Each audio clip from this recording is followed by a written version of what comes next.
अस्सलाम वालेकुम स्टूडेंट्स, आज का हमारा टॉपिक है साइमल्टेनियस इक्वेशन और आज के लेक्चर के अंदर हम लोग डिस्कस करेंगे साइमल्टेनियस इक्वेशन की डेफिनेशन, उन मेथड्स को जो कि साइमल्टेनियस इक्वेशन के अंदर हम लोग यूज करते हैं और कुछ पॉइंट्स रिमेंबर जो कि इंपॉर्टेंट होते हैं जब आप साइमल्टेनियस इक्वेशंस को सॉल्व कर रहे होते हो। ठीक है, सबसे पहले टेबल ऑफ कंटेंट, ताकि आप फोकस कर सको सिर्फ इस पॉइंट पर जहां पर आपको जरूरत है। तो सबसे पहले हम डेफिनेशन को डिस्कस करेंगे, फिर हम method of solving simultaneous equations को डिस्कस करेंगे, then elimination method, comparing method, substitution method और पॉइंट्स टू रिमेंबर। तो हमारे आज के पूरे लेक्चर के बेसिकली ये 6 मेन इंपॉर्टेंट पॉइंट हैं जिनके ऊपर हम लोगों ने फोकस करना है। सबसे पहले definition. In mathematics, a set of simultaneous equations, also known as a system of equation or an equation system, is a finite set of equations for which common solutions are solved. होता क्या है जनाब, आपके पास दो equations होती हैं और आपने उन दोनों इक्वेशंस को साइमल्टेनियसली सॉल्व करना होता है। अब साइमल्टेनियसली सॉल्व करने का फायदा क्या होता है? बेटा देखो, उन दोनों इक्वेशन में कोई ना कोई कॉमन पॉइंट लाजमी तौर पर मौजूद होगा। अगर मैं आपसे बोलूं कि जनाब we have two intersecting line intersecting each other at a specific point, तो उन दोनों लाइन की इक्वेशंस चाहे अलग हो, लेकिन जिस पॉइंट पर वो एक दूसरे को इंटरसेक्ट कर रही होंगी उस पॉइंट पर कोऑर्डिनेट्स की वैल्यू बराबर रहेगी। मतलब उस वक्त x की वैल्यू जो लाइन 1 के लिए थी वही लाइन 2 के लिए होगी, जो y1 के लिए थी वही y2 के लिए होगी। किस जगह पर? जिस जगह पर वो दोनों लाइंस एक दूसरे को इंटरसेक्ट कर रहे होंगे। तो साइमल्टेनियस इक्वेशंस में बेसिकली हमारे पास 2 या 3, आपका तो फोकस 2 पर ही रहेगा, लेकिन ये 3, 4, 5, 6 और बहुत हद तक जा सकती है। आपने दो इक्वेशंस को इस तरीके से सॉल्व करना है कि उनके कॉमन वैल्यूज को मालूम करना है कि किस जगह पर इन दोनों के सॉल्यूशंस कॉमन हो जाएंगे। पॉइंट्स रिमेंबर को जरा देख लो। In exam, sometimes it is asked to find the point of intersection of two straight line. कभी कभार पेपर में आपसे कहा जाता है कि दो लाइंस एक दूसरे को इंटरसेक्ट कर रही हैं और आपने वो पॉइंट ऑफ इंटरसेक्शन मालूम करना है। तो परेशान मत हो जाइएगा, साइमल्टेनियस इक्वेशन के थ्रू ही होगा। क्यों?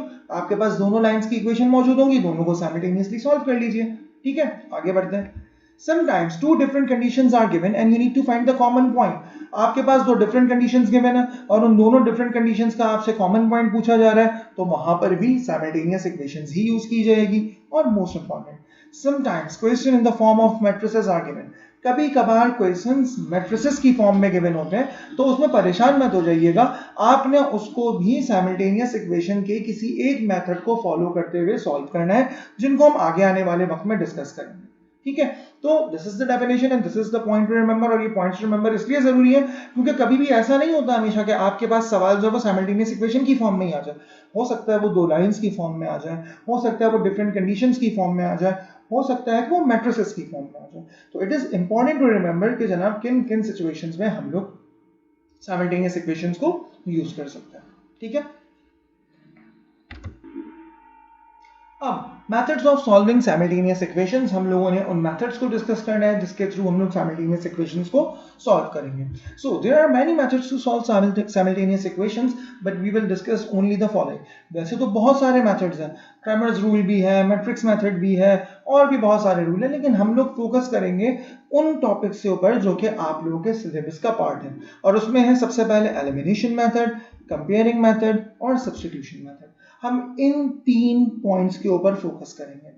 सबसे इंपॉर्टेंट चीज, पेपर में you can use any of the above mentioned method until you are asked to follow any one specifically. आप इन तीनों में से पेपर में कोई सा भी मेथड यूज कर सकते हैं until or unless कि you are restricted to follow any of them. आप अगर रिस्ट्रिक्टेड है, लिख दिया जाए कि बाय सब्स्टिट्यूशन मेथड, तो फिर आप सिर्फ सब्स्टिट्यूशन ही फॉलो कर सकते हो। लेकिन आपसे सिर्फ कहा जा रहा है कि जनाब solve the equation simultaneous, solve the simultaneous equation, तो आप इन तीनों में से जो मेथड चाहो फॉलो कर सकते हो। ठीक है, आगे बढ़ते हैं। तो सबसे पहले हम जिस टॉपिक को डिस्कस करेंगे, जिस मेथड को डिस्कस करेंगे, दैट इज एलिमिनेशन मेथड। और एलिमिनेशन मेथड में होता क्या, देखो एलिमिनेशन का वर्ड निकला है एलिमिनेट से। एलिमिनेट मतलब हम इन दोनों इक्वेशंस में से किसी भी एक वेरिएबल को कंप्लीटली एलिमिनेट कर दूसरे वाले वेरिएबल की वैल्यू को फाइंड आउट करेंगे। बस सीक्वेंस को जहन में रखना, सवाल आसान है। सबसे पहले एक क्वेश्चन देखते हैं, that is 3x + 2y = 7 and x - 3y = 17। सबसे पहले तुम वेरिएबल सेलेक्ट कर लो जिसको तुमने एलिमिनेट करना है। देखो यहाँ पर एक बात जहन में रखने की है, तुम दोनों इक्वेशन में सिमिलर वेरिएबल को सेलेक्ट कर सकते हो, या तो दोनों में x को कर लो या दोनों में y को कर लो। ये नहीं हो सकता कि पहले में x को कर लिया दूसरे में y को कर लिया, फिर एलिमिनेशन नहीं हो पाएगी, क्योंकि एलिमिनेशन सिमिलर चीजों के दरमियान होती है। तो आप दोनों इक्वेशन में पहले किसी भी अपनी मर्जी के एक वेरिएबल को सेलेक्ट कर लीजिए।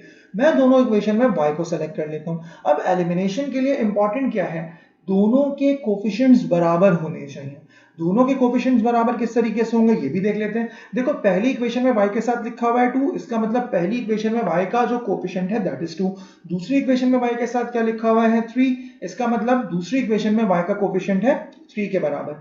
तो अगर तुम्हारे पास ऐसी सिचुएशन आ जाए कि तुमने जो है वो जनाब y को एलिमिनेट करना है, तो उसके लिए सबसे पहला काम जो तुम्हें करना पड़ेगा वो ये करना पड़ेगा कि दोनों के वेरिएबल को सिमिलर करना है। अब उसके लिए तरीका क्या है, देखो पहली इक्वेशन में y का कोफिशिएंट 2, दूसरी इक्वेशन में y का coefficient 3, they are not the factors of each other.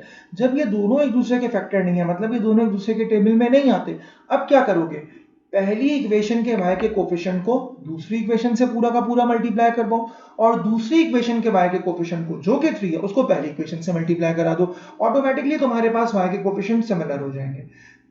दोबारा रिपीट कर देता हूं, पहली इक्वेशन के y के कोफिशिएंट की जो भी वैल्यू है उसको दूसरी इक्वेशन से मल्टीप्लाई करवाओ, और दूसरी इक्वेशन का y का जो भी कोफिशिएंट है उसको पहली इक्वेशन से मल्टीप्लाई करवा दो। अब मुझे पता है जनाब कि मेरे पास यहां पर जो सिचुएशन मौजूद है उसमें पहली इक्वेशन में y का वेरिएबल 2 है, दूसरी इक्वेशन में y का वेरिएबल 3 है, तो मैं दूसरी इक्वेशन को 2 से मल्टीप्लाई करवाऊंगा, पहली इक्वेशन को 3 से मल्टीप्लाई करवाऊंगा, लाइक दिस। ये दोनों मेरे पास वेरिएबल मौजूद है, तो मैंने पहली इक्वेशन को 3 से मल्टीप्लाई करवा दिया, दूसरी इक्वेशन को मैंने 2 से मल्टीप्लाई करवा दिया। यहां तक कोई परेशानी? आगे बढ़ते हैं। अब ऐसा भी हो सकता है कभी कभार यहां पर तो दोनों फैक्टर सिमिलर नहीं है, लेकिन अगर तुम्हारे पास फैक्टर सिमिलर होते, जैसे मैं अगर x को सेलेक्ट करता तो एक जगह मेरे पास 3 मौजूद है और एक जगह x का कोफिशिएंट 1 मौजूद है, so they are the factors of each other. 1 हर नंबर का फैक्टर होता है, तो अब तुम कोफिशिएंट को कैसे सिमिलर करते, 1 को 3 से मल्टीप्लाई करवा देते, सीधा सीधा हल। तो हमें ये काम दोबारा करने की जरूरत नहीं है, क्योंकि हम ऑलरेडी ये काम y के ऊपर कर चुके हैं। तो अगर आपके पास कोफिशिएंट सिमिलर नहीं है या एक दूसरे के फैक्टर नहीं है, तो एक दूसरे के कोफिशिएंट से पहले इक्वेशन के कोफिशिएंट को दूसरी इक्वेशन से मल्टीप्लाई करवाना। ठीक है, आगे बढ़ते हैं, सिंपलीफाई करते हैं। जब मैंने दोनों इक्वेशन को सिमिलर करने के लिए, दोनों कोफिशिएंट को सिमिलर करने के लिए 3 और 2 से मल्टीप्लाई करवाया, तो मेरे पास पहली इक्वेशन क्या बन गई, देखो 3 3 is 3 into 3 9x, 3 into 2y 6y, 3 into 7 21, और दूसरी इक्वेशन क्या बन गई, 2 into x 2x, 2 into minus 3y minus 6y, 2 into 17 34। Simple, सही है, आगे बढ़ते हैं। If the selected variable after making their coefficient similar have similar sign, then subtract both equation। आपने y को सेलेक्ट किया था, फिर आपने दोनों के कोफिशिएंट को भी सिमिलर कर दिया। अब देखो दोनों इक्वेशन में y के कोफिशिएंट के साइन सिमिलर है, अगर सिमिलर है तो तुम दोनों इक्वेशन को सब्ट्रैक्ट करवा दोगे, और अगर दोनों कोफिशिएंट के साइन डिसिमिलर हैं तो तुम सिंपल दोनों इक्वेशंस को ऐड करा दो। जैसे इस सिचुएशन में तुम्हारे पास पहली इक्वेशन में 6y है और दूसरी इक्वेशन में -6y, तो यहां पर तुम इन दोनों इक्वेशंस को सिर्फ और सिर्फ ऐड करवाओगे। कैसे ऐड करवाओगे, ये देखो 9x + 6y = 21, 2x - 6y = 34।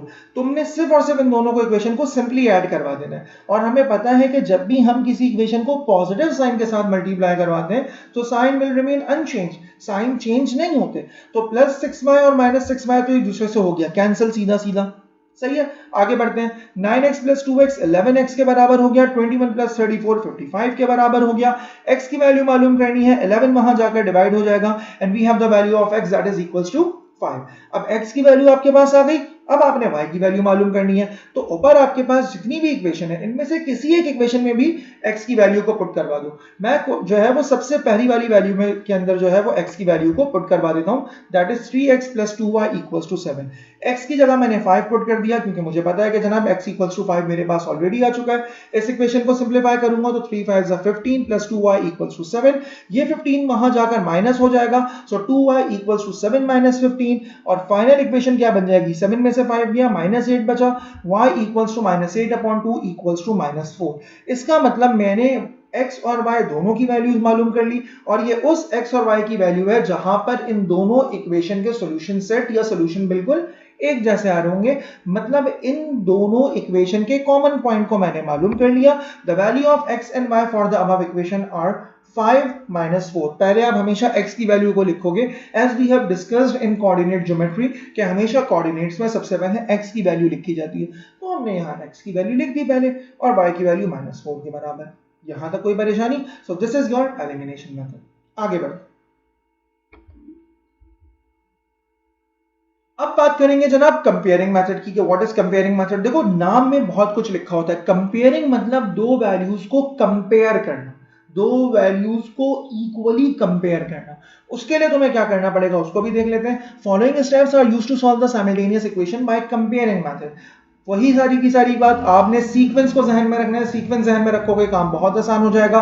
सबसे पहले हमारे पास एग्जांपल के तौर पर दो इक्वेशन मौजूद हैं, दैट इज 3x + y = 95 और x + y = 29। बेटा कंपेयरिंग हमेशा दो एक जैसी चीजों को कहा किया जा सकता है। हम एक अच्छे बैट्समैन को एक अच्छे बॉलर के साथ कंपेयर नहीं कर सकते। हम एक अच्छे बैट्समैन को एक अच्छे बैट्समैन के साथ ही कंपेयर या रिप्लेस कर सकते हैं। तो यहां पर भी हमने कंपेयरिंग करने के लिए सबसे पहले एक वेरिएबल को सेलेक्ट करना है जिसको मैं दोनों इक्वेशन में सब्जेक्ट बना सकूं।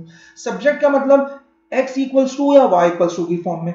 मैंने यहां अपनी आसानी के लिए y को सब्जेक्ट बनाने का फैसला कर लिया कि भाई मैं दोनों इक्वेशंस में y को सब्जेक्ट बनाऊंगा। अब देखो अगर मैं इस इक्वेशन में y को सब्जेक्ट बनाता हूं तो 3x + y = 95 है, ये 3x वहां जाकर -3x हो जाएगा। इक्वेशन मेरे पास आ गई y = 95 - 3x के बराबर। सही है। सिमिलरली दूसरी इक्वेशन में x + y = 29 है, मैंने y को सब्जेक्ट बनाना है, x वहां जाकर माइनस हो जाएगा, y = 29 - x। तो सब्जेक्ट बनाने का मतलब यह है कि आपने उस वेरिएबल को इक्वल्स टू की फॉर्म में ले आना है।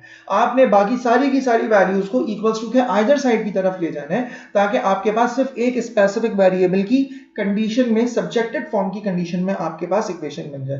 पहली इक्वेशन बन गई y = 95 - 3x, दूसरी इक्वेशन क्या बन गई y = 29 - x। अब इन दोनों इक्वेशन की लेफ्ट हैंड साइड बराबर है। जब इन दोनों इक्वेशन की लेफ्ट हैंड साइड बराबर है तो मैं इन दोनों को अब कंपेयर कर सकता हूं। तो जनाब क्या होगा, as both equations have similar one sides therefore they can be compared with each other. दोनों के लेफ्ट हैंड साइड बराबर है तो आप दोनों को कंपेयर कर दीजिए। इक्वेशन क्या बन जाएगी, 95 - 3x = 29 - x। मैं वेरिएबल कंटेनिंग वैल्यूज को एक तरफ ले जाता हूं और कांस्टेंट वैल्यूज को एक तरफ ले जाता हूं, तो ये 29 जो कि यहां पॉजिटिव था इस तरफ जाकर -29 हो गया, ये -3x जो इस जगह नेगेटिव था यहां आकर पॉजिटिव हो गया। इक्वेशन क्या बन गई, 95 - 29 = 3x - x।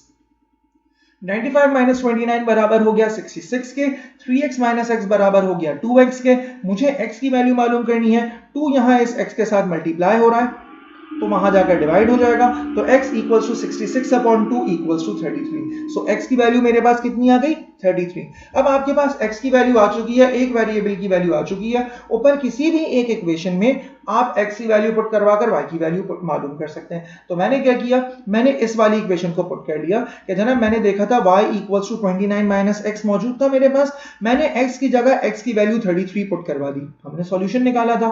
तो y = 29 - 3 बराबर हो जाएगा -4 के, और इस तरीके से हमारे पास दोनों सॉल्यूशन सेट आ जाएंगे, x = 33 एंड y = -4। ठीक है जनाब, क्या करना था, एक बार सीक्वेंस में लेकर चलते हैं। वेरिएबल सेलेक्ट कीजिए, दोनों इक्वेशन में उस वेरिएबल को सब्जेक्ट बना दीजिए, रिमेनिंग वैल्यूज को, रिमेनिंग इक्वेशन को कंपेयर करवा दीजिए, एक वेरिएबल की वैल्यू आ जाएगी, उस वेरिएबल को ऊपर किसी भी इक्वेशन में पुट करवा दीजिए, दूसरे वेरिएबल की वैल्यू आ जाएगी। So this is comparing method for you. ठीक है, आगे बढ़ते हैं। अब बात करते हैं सब्स्टिट्यूशन मेथड की। सब्स्टिट्यूशन का मतलब क्या होता है, एक वैल्यू को एक जगह से उठाकर दूसरी जगह सब्स्टिट्यूट कर देना। सब्स्टिट्यूशन का मतलब होता है रिप्लेसमेंट। आप लोगों ने अक्सर सॉकर में देखा होगा सब्स्टिट्यूशन ले ली जाती है। तो सब्स्टिट्यूशन का मतलब होता है एक इक्वेशन के एक वेरिएबल की वैल्यू को दूसरे इक्वेशन में पुट कर देना, इसको हम सब्स्टिट्यूशन कहते हैं।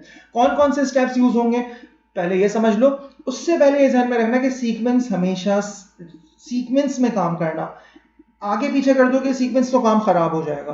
तो सबसे पहले सवाल देखते हैं, that is 4x - y = 9 and 2x - 3y = -23। मेरे पास ये दो इक्वेशंस मौजूद हैं। ठीक है। अब सबसे पहले तो मैं वेरिएबल सेलेक्ट करूंगा जिसको मैंने सब्स्टिट्यूट करवाना है दूसरी इक्वेशन के लिए।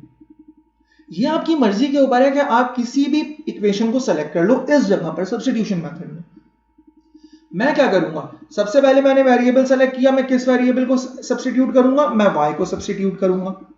y को सब्स्टिट्यूट किस तरीके से करूंगा, अब दो इक्वेशंस मौजूद हैं, 4x minus Y equals to 9 और 2x minus 3y equals to minus 23। बेटा देखो सब्स्टिट्यूशन मेथड में तुम्हारे लिए आसानी ये है, कन्वीनियंस तुम्हारे लिए ये होगी कि जिस वेरिएबल का कोफिशिएंट 1 के बराबर हो तुम उसको सब्जेक्ट बना लो, तुम उसको यूज करो। Select the equation in which you need to make the selected variable a subject. मैंने y को सेलेक्ट किया, y को सेलेक्ट करने के बाद मैंने क्या किया, we select y to be the subject in the first equation. हमने फर्स्ट इक्वेशन में y को सब्जेक्ट बनाने का फैसला क्यों किया है, the reason behind the selection of first equation is that it is convenient for us to select the equation in which your selected variable has 1 as coefficient। आसानी मेरे लिए ये है कि जनाब मैंने उस इक्वेशन को सेलेक्ट किया है जिसके वेरिएबल की कोफिशिएंट 1 के बराबर। अब मेरे पास, मैं अगर दूसरी इक्वेशन को यूज करता तो ये 2x minus 3y equals to minus 23 होता। अब मैंने y को सेलेक्ट किया हुआ है तो यहां पर मेरे पास y की वैल्यू फ्रैक्शन की फॉर्म में आ जाती। गलत वो भी नहीं होता, लेकिन आसान करना है हमने अपने काम को। तो मैंने y को सेलेक्ट करने के बाद पहली इक्वेशन में y को सब्जेक्ट बनाने का फैसला कर लिया ताकि मेरा काम आसान हो जाए। मेरे पास फ्रैक्शन की फॉर्म में आंसर ना है, तो मैंने पहली इक्वेशन को यूज किया। पहली इक्वेशन में मैंने y को सब्जेक्ट बनाने का फैसला किया, तो मेरे पास सिचुएशन क्या बन जाएगी, 4x minus Y equals to 9 था, माइनस वाई को मैं दूसरी तरफ ले गया, it would become positive y। This 9 जो कि वहां पॉजिटिव था यहां आकर माइनस 9 के बराबर हो गया। इक्वेशन क्या बन गई, 4x माइनस 9 इक्वल्स टू 1। अब आपके पास एक इक्वेशन को आपने y के सब्जेक्ट के फॉर्म में कन्वर्ट कर दिया, that is y equals to 4x minus 9। अब इसको दूसरी इक्वेशन में पुट करवा दो। यहां ये बात जहन में रखना कि जिस इक्वेशन को तुमने चेंज किया उसमें पुट मत करवाना वरना आंसर गलत हो जाएगा। दूसरी इक्वेशन में पुट करवाओगे तुम लोग। Put the value of y in second equation two find the value of x। अब आप y की इस वैल्यू को दूसरी इक्वेशन में पुट करवाएंगे ताकि आपके पास x की वैल्यू आ जाए।